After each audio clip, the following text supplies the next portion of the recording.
Volvo V40 T5 2.0 auto tahun 2018. Kereta masih cantik lagi. Condition semua okey, tak ada masalah. Kereta ni hanya boleh loan bank dan loan kredit sahaja. Kalau nak beli cash pun boleh. Kalau berminat boleh datang kedai tetap kereta, boleh test drive. Kereta ni accident free, boleh jalan jauh, tak ada masalah. Kereta ni ada warranty 1 tahun. Jom kita tengok bahagian dalam.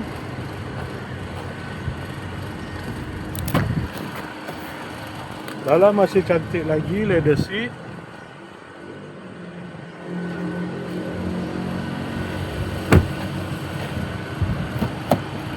Kereta ni guna push start button, ada pedal shift, aircon semua okey lagi.